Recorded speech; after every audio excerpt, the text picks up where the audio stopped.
Hello everyone, my name is Tapos Das, currently working as an assistant professor at a Department of Geography, Region East of Education, NCRT, Bhubaneswar. In this session, we will cover the fundamental concept of ecosystem dynamics, its functioning and resilience, which comes under the paper Ecology and Ecosystem. By the end of the session, student will able to define the term ecosystem, its anatomy, functioning and diversity. In addition to that, you will able to understand the concept of the tropodynamics. We will start by looking at the fundamental concept of biosphere. In the period of 1875, the term biosphere first introduced by Austrian geologist Edward Suess in his book The Face of the Earth. Later on, Hutchinson, who was a British ecologist, defined the term biosphere.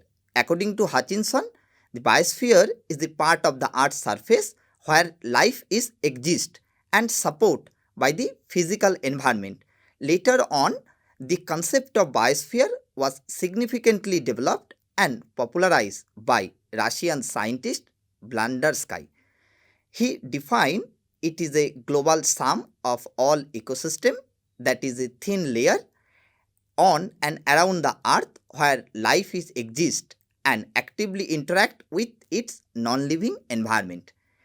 Richard Haggett from the School of Environment, Education and Development, University of Manchester, published the article entitled Earth Sphere Concept and Definitional Debate, which published on the behalf of Journal of Progress in Physical Geography, defined the term biosphere in this manner that it is a kind of region of earth where life can exist and grow. He also stated that biosphere as an ecosphere. Bentley from University of Pittsburgh also stated that biosphere is a entire network of life of the earth. On the cosmic scale, the biosphere is small, just a thin layer of the living space. On the other hand, in the human scale, the biosphere feel huge. Now let's talk about the vertical extension of biosphere. The term biosphere extend from deeper part of the ocean about 11 km below the sea level to upper atmosphere, where microorganism can be found up to about 10 km above the earth's surface. While many ecologists have contributed the understanding of the level of ecology, the hierarchical concept was fundamentally established by E.P. Odum. William Miller also stated that Saldi in the period of 1985 play a key role in the developing of ecological hierarchical theory. The hierarchy of the ecological system is the ordered structural arrangement of the biological organization ranging from simplest, that is the individual, to most complex, that is the biosphere. It rank, organize and their environment to analyze how interaction influence and survival community structure and ecosystem function. If we looking at the figure, we can see the hierarchy of ecological system starting from individual, that is the basic unit of ecology, consisting an individual living entity. When a group of individual in the same species living and interacting in a particular area known as the population. In case of community, it is a collection of different population of the various species living and interacting in the same area. When community living organism, that is the biotic component, plus their non-living physical environment, those are the abiotic, interact with each other, which is known as the ecosystem. The next level is the biome, that is the larger scale ecological area characterized by its distinctive climate and a specific type of plant and animal life. And the highest level is the biosphere that encompasses all ecosystem of the earth where life is exist. Now we will take a closer look at the fundamental concept of ecosystem. In the period of 1935, A.Z. Tansley was an English botanist and pioneer in the science of ecology, first coined the term ecosystem. He also tried to define the term ecosystem. According to Tansley, it recognized as an integration of biotic community and their physical environment, and that is the fundamental unit of ecology. In the period of 1991, Lindemann, in his article The Tropic Dynamic Aspect of Ecology, defined the term ecosystem. According to Lindemann, any system that encompasses of physical, chemical, biological process within a space-time unit in any magnitude known as the ecosystem. On the other hand, F. R. Forsberg was an American botanist, defined it that it is a functioning unit, interacting system and compose one or more living organism and their effective environment, both physical and biological. In simple term, we define ecosystem as an structural and functional unit of ecology where life organisms interact with each other and their surrounding environment. As we can see in this figure, the ecosystem is a balance or equilibrium between living and non-living factor of the environment where they tend to interact with each other. Now we will explore the structural component of an ecosystem.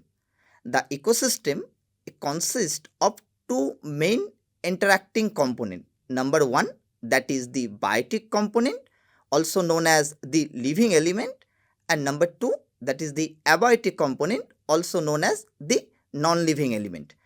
In simple term, biotic factors are the living component of an ecosystem that include producer, consumer and decomposer, and opposed to that, abiotic factor are the non-living physical and chemical component that affect the living organism, and the interaction between the biotic and abiotic, known as the ecological interaction, are in a very simple term, that is the ecosystem dynamics. If we take a look on this figure, it describes the different biotic component of the ecosystem and how they interact with each other.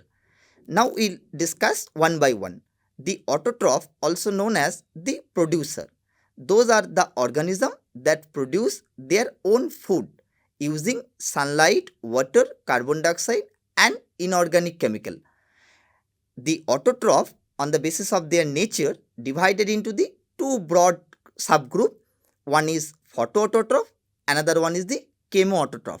Now we learn what the main difference between the photoautotroph and chemoautotroph. In case of photoautotroph, they use sunlight, water, carbon dioxide to create glucose and release oxygen as a byproduct, and opposed to that, the organism that use energy from chemical reaction to produce food through the process of chemosynthesis, known as the chemoautotroph. On the other hand, heterotroph is an organism that eat other plant and animal for energy and nutrient purpose. That's why it's known as the consumer. Consumer classified on the basis of their food sources into four major primary categories. Those are herbivorous, carnivorous, omnivorous and decomposer. Now we'll take a look on the theme, that the decomposer. Decomposer generally play a vital role in the ecosystem by recycling nutrient, acting as an nature waste recycler which support the new life. They perform decomposition, or in a very simple term, that is the biodegradation, by breaking down organic waste through metabolic process. Key example include bacteria and fungi.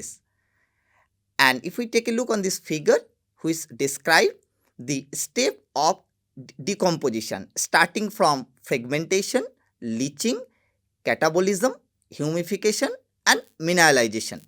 Now we will uncover the concept of tropodynamics, that is the study of energy flow and nutrient transfer, which ecological food webs focusing on how organisms interact through feeding relationship across trophic level. In this figure, we illustrate a simple food web based on three trophic food chain. The trophic species are encircled as node and arrows denoted the link. The movement of nutrition is cyclical, where the movement of energy is unidirectional and non-cyclical. In this figure, it shows a freshwater aquatic food web which is based on natural interconnection of food chain.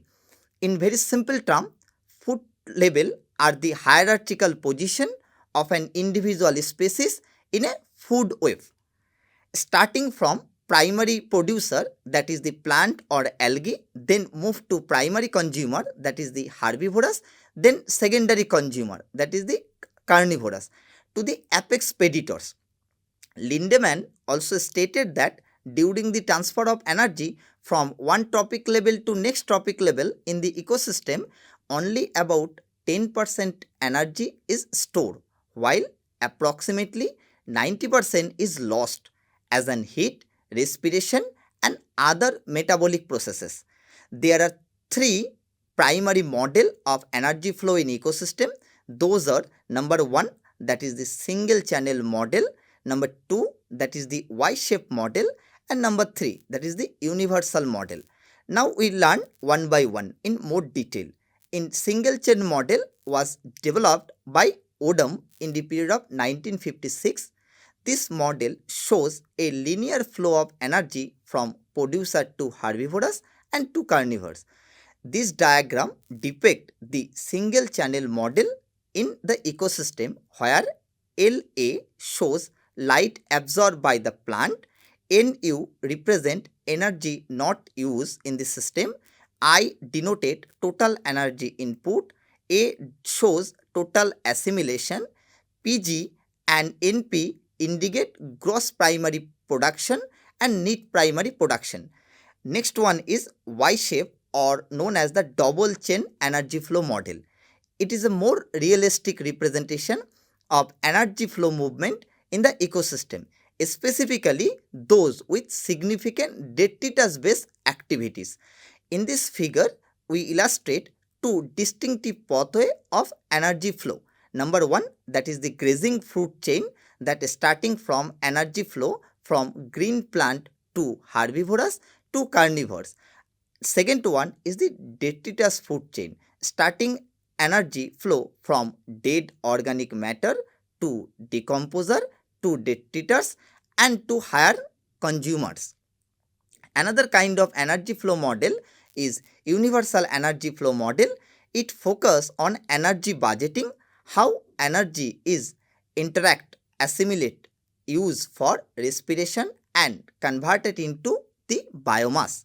Now we move on the concept of biotic interaction, that is refers to the relationship among organisms which play a crucial role for shaping ecosystem and influence survival, growth and behaviors of any individual species. Not only that, it's also help to maintain the ecosystem balance.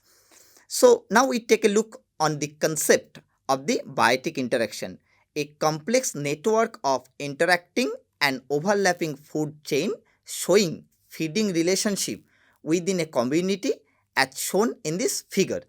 Based on the natural interaction and their effect on species involved, there are three types of biotic interaction. One is the positive interaction, number 2, that is the negative interaction, and another one is the neutral interaction. Positive interaction further subclass group into three, that is the commensalism, mutualism and symbiosis. In case of negative interaction, those also classified mainly four group. Number 1, that is the amensalism, number 2, that is the predation, number 3, parasitism, and number 4, that is the competition. Let's discuss one by one. Now we just move on the first one, that is the commensalism. So commensalism is a type of ecological relationship where one species benefit while other is neither help or harm. As shown in the figure, orchid grow on the branch of tree to get better access to sunlight while the tree is not harmed by their presence. In case of tree frog, this animal use plant for their shelter and protect them from the predators.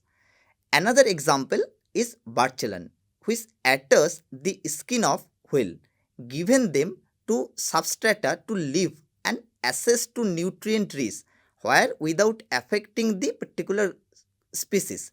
So in these cases, only one species gain from this interaction. Next one is mutualism, that refers to a close association between two species where both species get benefit. As example, bee gets nectar for food, which do so they transfer pollen from one flower to another, which is essential for plant reproduction.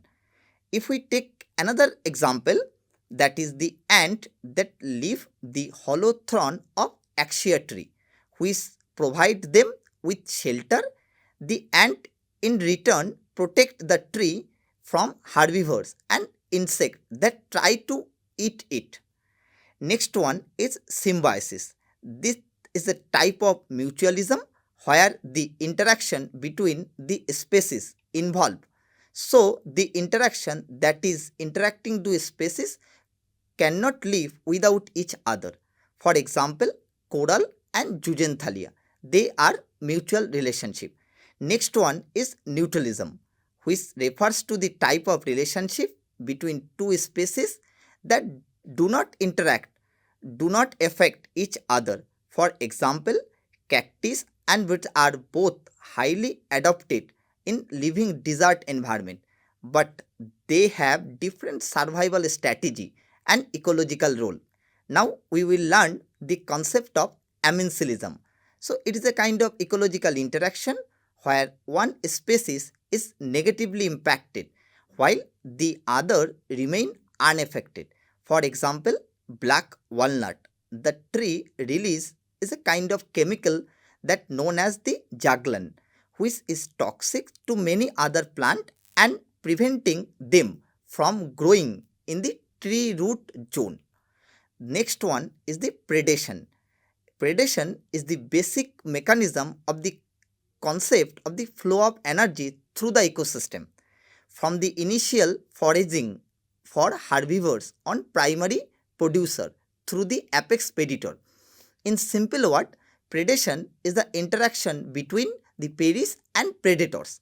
For example, suppose a lion hunting a zebra for the food. Here the lion is considered the predators and the predators is an organism that capture and eat another. In the biotic interaction, the predator mutually benefited from the relationship while prey is harmed. The next one is the parasitism.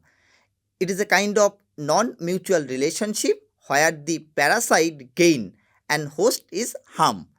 In simple term, it is a close association between species where one species or organism, that is parasite, live in or on or inside another organism. The host cause it some harm and adopt strictly to the way of life. To summarize, we cover the concept of biosphere, the concept of the ecosystem and its component. We also learned the energy flow and biotic interaction. In addition, we understand the concept biotic interaction that help to understand the balance of nature. In our next few classes, we will explore more about ecological balance and conservation.